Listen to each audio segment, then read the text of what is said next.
अस्सलाम वालेकुम। आज इस वीडियो में मैं आपके साथ शेयर करूंगी कि जब इंसान अपनी ज़िंदगी के आखिरी लम्हात में होता है या मौत के बहुत करीब होता है तो वो क्या एक्सपीरियंस करता है, उसके ब्रेन में क्या एक्टिविटी होती है।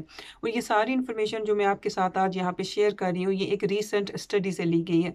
इस स्टडी में एक 85 ईयर्स ओल्ड एपिलेप्सी का पेशेंट था, उसका ब्रेन स्कैन किया जा रहा था।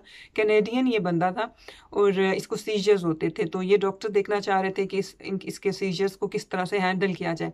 लेकिन अनफॉर्चुनेटली उसकी जो है स्कैनिंग के दौरान डेथ हो जाती है। अब इस बंदे की तो डेथ हो जाती है, लेकिन बैक एंड पे स्कैनिंग मशीन अपना काम जारी रखे हुए होती है और वो अपने स्कैन कंप्लीट करती है।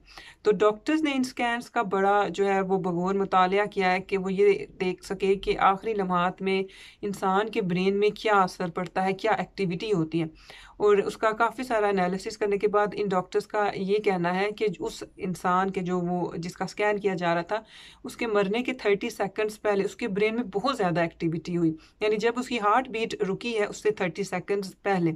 और इस एक्टिविटी में ज़्यादातर जो वेव्स और जो एक्टिविटी रिकॉर्ड की गई है वो उन एरियाज़ में की गई है जो ड्रीमिंग और जो है मेमोरी से लिंक्ड होते हैं। और इन साइंटिस्ट और डॉक्टर्स का ये कहना है कि इन स्कैन्स को देखने के बाद उनका ये मानना है कि इंसान ने जो अपनी सारी ज़िंदगी गुजारी होती है, जो उसकी मेमोरीज होती हैं, वो सारी रिप्ले की जाती हैं, वो सारा वो देखता है। और वीडियो ख़त्म करने से पहले मैं आपसे ये ज़रूर पूछूंगी कि आपके जहन में क्या है, कि क्या आप ये चीज़ पहले से कहीं आपके जहन में थी कि ऐसा इंसान के साथ होता है, और हमारा इस्लाम इसके बारे में क्या कहता है, कि क्या हमारा इस्लाम इसके बारे में कुछ इंडिकेट करता है।